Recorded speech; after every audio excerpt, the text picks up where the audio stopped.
Victory over Superman was only the beginning of Aquaman's rise to power. Uniting the world's oceans under the banner of Atlantis, Aquaman had a controlling interest in the planet's ecology and economy. His influence did not escape the attention of the world's multinational corporations, who looked to end his reign. Villains lured by the promise of big money to assassinate the King of Atlantis pursued him relentlessly. But Aquaman's popularity served him well. The world's citizens rose up in anger against those who would quell Aquaman's influence. The threat abated, a groundswell of support began for a united Earth under Aquaman's command. Superman's defeat did not work to Ares' advantage as he had planned. The heroes of the parallel dimension helped this world's Batman build a conflict-free utopia that left the war god famished. On the brink of death, Ares managed to imprison Brainiac 5. He forced Brainiac to create a time loop beginning with the other dimensional heroes' arrival and ending just before their victory. In this pocket of time, Ares flourished. Endless war was his to savor. Superman had been a fool to believe Bane would willingly accept a subordinate role in the One Earth government. With the High Counselor out of the way, true leadership could begin. Bane found in Sinestro and Black Adam inspiring examples of ruthless, absolute authority. They reciprocated his regard for their talents. The three former villains regained control of the planet and formed a ruling triad that would be uninterrupted until the next phase of Bane's plan.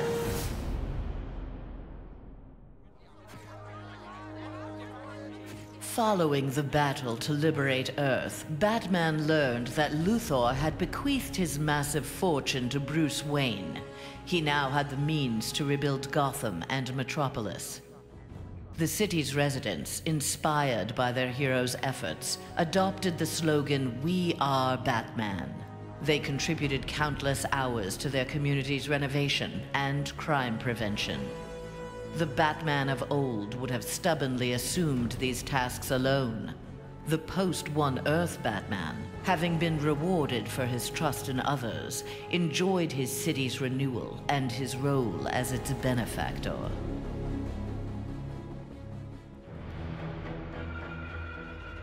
The defeat of Superman taught Black Adam one thing.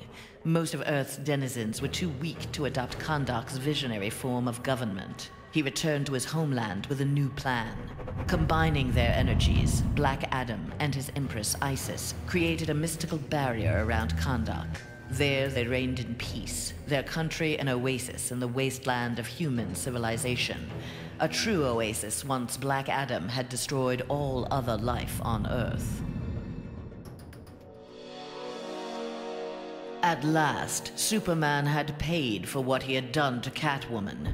Feigning allegiance to his regime had cost Selina her beloved Batman and her best chance at happiness. Pride and anger kept her from attempting reconciliation with Bruce Wayne, but his inspiring reconstruction of Gotham and Metropolis fostered in her a desire to remain close to him. Until she was ready to approach him again, she did her part to keep Gotham's streets clear of crime. Nascent underworld organizations had both the Bat and the Cat to fear. After Superman's defeat, Cyborg led the assault on the Fortress of Solitude to flush out remnants of the High Counselor's regime. The fortress was well defended, the battle intense. Cyborg was forced to use unfamiliar Kryptonian tools to make repairs to his damaged cybernetics. Enhanced with the alien technology, Cyborg found he could communicate with Superman's androids and order them to apprehend the opposition. With his army of super androids, Cyborg will bring justice to the world. Free of Superman's control, Doomsday eradicated the remaining metahumans. He then manipulated technology in the abandoned Fortress of Solitude to terraform the Earth. It soon resembled prehistoric Krypton. At last, it felt like home. After a few years of exterminating humanity at his leisure, however, Doomsday needed a challenge. Having assimilated Superman's ability to fly, he headed for a nearby space sector. He had heard rumors of an opponent worthy of his attention, a Caesarian mercenary with a taste for violence. Doomsday was eager to meet this Lobo in battle. Flash had taken down the High Counselor, but the atrocities he had abetted during Superman's regime continued to haunt him. His shame eventually drove him into exile. Whether wishing to make further amends or simply unable to stop himself, Flash continued to use his powers in the pursuit of justice. Rumors of a mysterious red streak of energy that would set upon and incapacitate criminals circulated throughout Central City. While only some deduced his true name, most felt gratitude and affection for the new hero they called the Ghost. After the fall of Superman, Green Arrow visited the Star City of this parallel Earth. His counterpart was one of the first heroes to fall in the battle against Superman, one of the first to object to the Man of Steel's new tactics and reasoning. A memorial erected in Star City's Orchid Bay served as a reminder of the need to fight oppression regardless of the odds. There, Green Arrow found that one citizen wasn't content to memorialize Oliver Queen in stone. With Green Arrow's training, a new archer, dressed in crimson, took up the fallen hero's mantle. Let Star City's criminals beware. The night belongs to Red Arrow. Mere days after returning to his Earth, Green Lantern, in an event mirroring his ascension to the core, witnessed the crash landing of an alien ship. Investigating the wreckage, he encountered the pilot, who claimed to be Abin Sur. But this Abin Sur wore no power ring and referred to him in halting breaths as the Almighty One. Green Lantern tried to convince the alien of their past, that Abin Sur had named Hal Jordan, his successor, as the Green Lantern of Sector 2814. But the alien died from his wounds before Lantern could learn more of him. Lantern left immediately for Oa. The Guardians were his only hope of solving this mystery.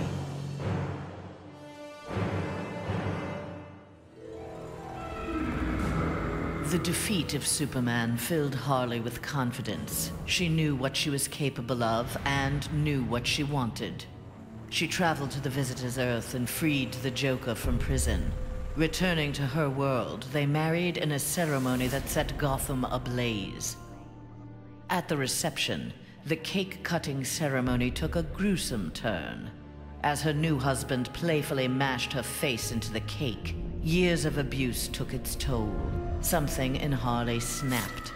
She used the ceremonial knife to slash Joker's throat. Still wearing her wedding gown, Harley now resides permanently in Arkham Asylum.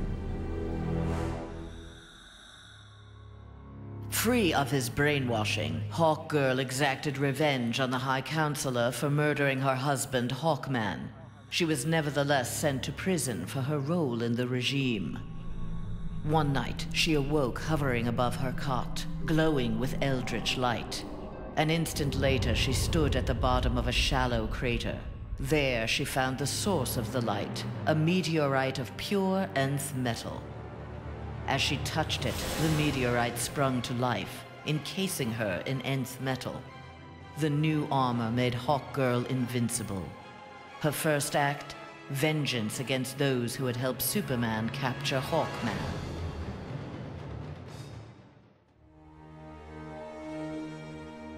Though he had failed to elevate the Joker clan's status, Joker was convinced a similar organization could be successful in his dimension. Joker used a series of devastating terrorist acts to frighten the populace, then convinced the more gullible among them that he was the path to security. The new Joker clan soon had millions of members worldwide and committed regular anti-government attacks, wreaking havoc on the global economy. Killer Frost reveled in her victory, but her overconfidence betrayed her. Seizing the opportunity, agents of Star Labs captured her. Their scientists harnessed her freezing power in order to fortify the world's polar ice caps. But Star Labs underestimated Frost's abilities.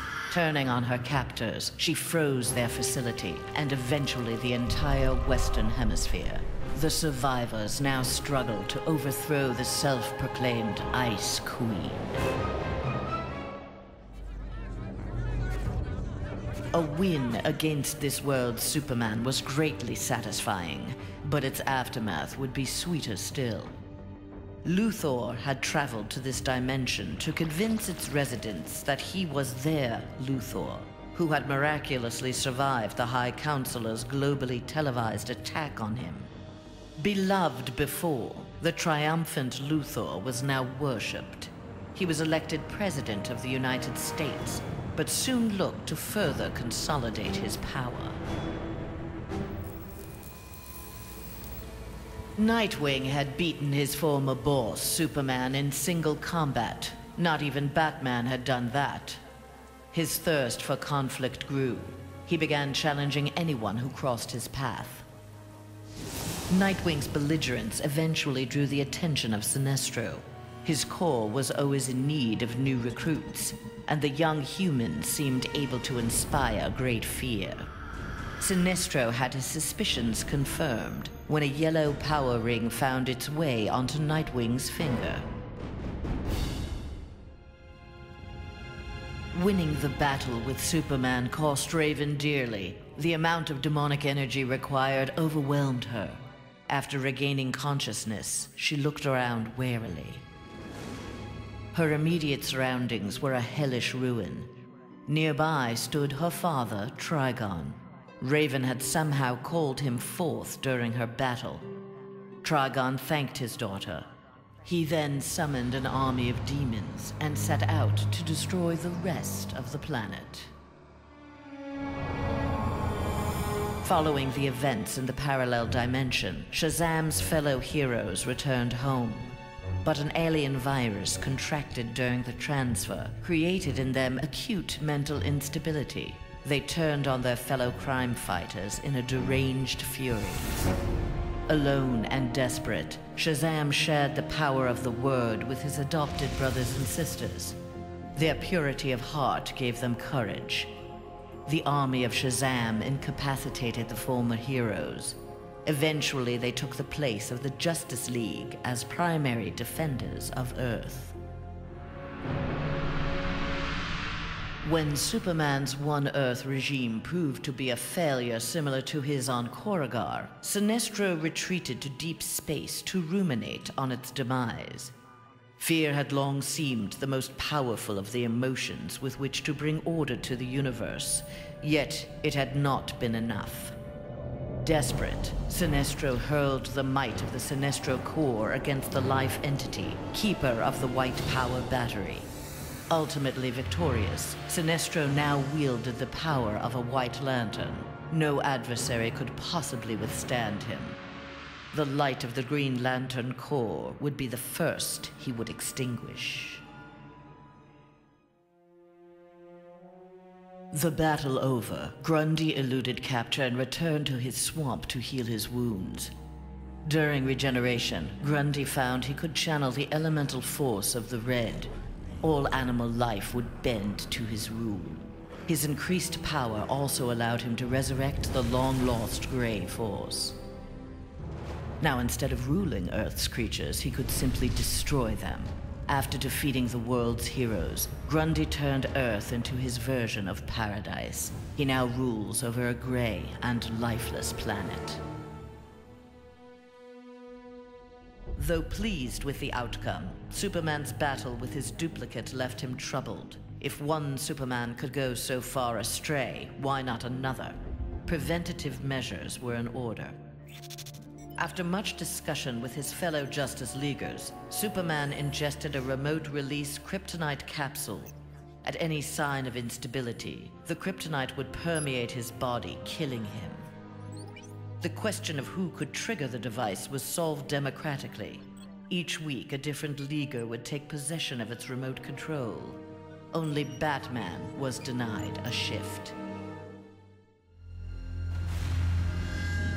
Wonder Woman returned home to find her dimension in ruins. Aware of Superman's despotic rule of the parallel dimension, the gods of Olympus vowed to preemptively eliminate the metahuman scourge from their world. Under the direction of Zeus,